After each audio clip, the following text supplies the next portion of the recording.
Ukrainian forces reportedly broke through in 3 areas of the Kursk region: Lyubimovka, Velike Soldatske, and Martinovka, according to the Institute for the Study of War. Meanwhile, Russian media report renewed activity in Sudzha, signaling continued Ukrainian offensives. According to Russian sources, nothing exciting happened overnight in Kursk. Situation on the Kursk front. Nothing happened overnight. The enemy is active around Sudzha, pulling up reserves. We believe a second attempt will happen soon. The situation on the front near Sverdlivkovo and Pobedovka remains tense. Active assault operations have been recorded along the forest belts, where Russian forces are heavily using aviation, artillery, and UAVs. Despite heavy losses, the enemy shows no intention of retreating and continues to bring in new reserves, indicating their resilience and willingness to continue fighting. The use of Mavic and FPV drones, as well as remote mining, indicates the enemy's high level of adaptation to the current battlefield situation and their desire to identify weak points in the defense. However, our forces demonstrate resilience and return fire, providing strong resistance to the enemy's attempts to probe the front. Effective coordination between artillery and the drone crews continues, resulting in the successful destruction of enemy personnel, bunkers, and equipment.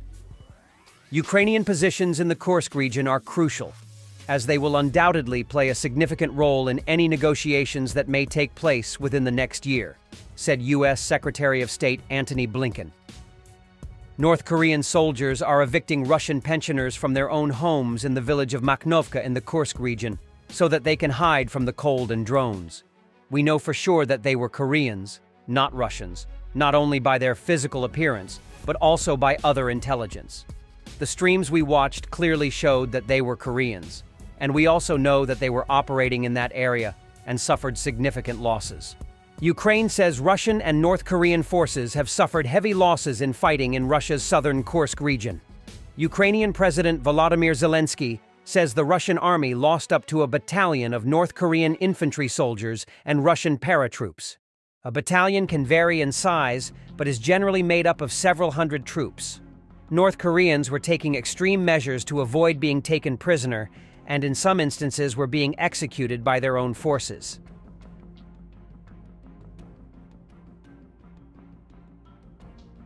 A lot of dead Russians in this new video from Kursk. A group of Russian infantry trying to reach Ukrainian positions through an open field, this time captured by the pilots of the 110th Mechanized Brigade. The outcome of such assaults is clear. We can't show you the bodies, but the second part of the video is full of them. It's clear that Ukrainians are inflicting heavy losses on the Russian military in Kursk. Families of North Korean soldiers killed during hostilities against Ukraine are required to sign non-disclosure documents. This was reported by the international intelligence community Inform Napalm, which translated information and important testimonies published by the Radio Free Asia. The families of the dead North Korean soldiers are receiving certificates of death of their relatives, along with which the DPRK government requires them to sign a non-disclosure document. An anonymous source from North Korea informed the RFA about receiving such a certificate. On December 18th, my mother and I received a message that the Gyeongju City Party Committee was summoning us to participate in a provincial party event. When we arrived in Pyeongchang, we received a death certificate of my younger brother, who served in the Special Operations Forces, the source said. According to the source, they've been told at the event that the soldiers were killed during sacred military exercises on which the honor of the motherland depended. The source added that more than 10 families attended the event, and most of the soldiers killed in action belonged to the Storm Unit. Most citizens know that the soldiers from the Storm Unit were sent to the Russian-Ukrainian War. That's why the families of the victims also guessed that their beloved ones died after being sent to Russia. But the authorities pressured us to put our fingerprints under a document that prohibited us from telling anyone about anything related to this. We did so, and went home in tears, the source said. Another source reported a similar event held on December 27th in Tokchan. Such measures are unusual for the DPRK for several reasons. Usually, when military personnel die in North Korea during military exercises or as a result of accidents, the unit to which they belong informs their families of the cause and place of death. This time, however, it was not the army that called the families and handed over the death certificates, but the party. There was no mention of the place or cause of death. It is known that the families of fallen soldiers receive benefits from the state for goods and in the implementation of personnel policy. At the same time, North Korean government officials do not officially inform the citizens about the losses of their contingent. At the same time, there is growing resentment among citizens that young soldiers are being used as cannon fodder to earn foreign currency. Militarny has repeatedly reported losses among the North Korean military from drones, artillery, and small arms fire. The Magura drones were hunting for Russian helicopters specifically, said Ukrainian Scout 13th.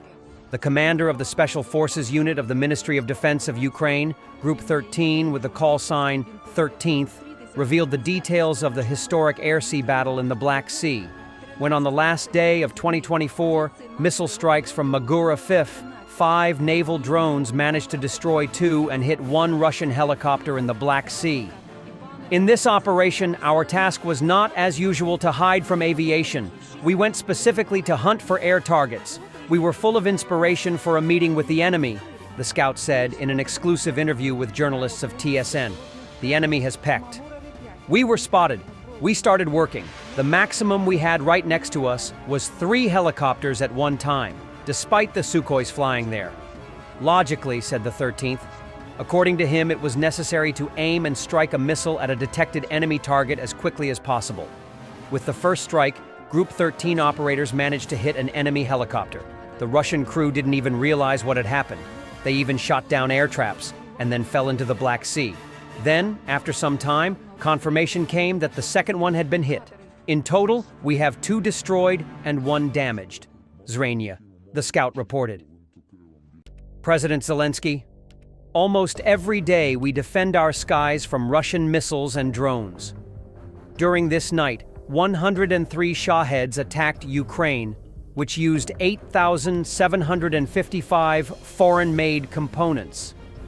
In total, during this week, Russia used more than 630 strike drones, about 740 guided aerial bombs, and almost 50 missiles of various types, which is more than 50,000 sanctioned components from around the world.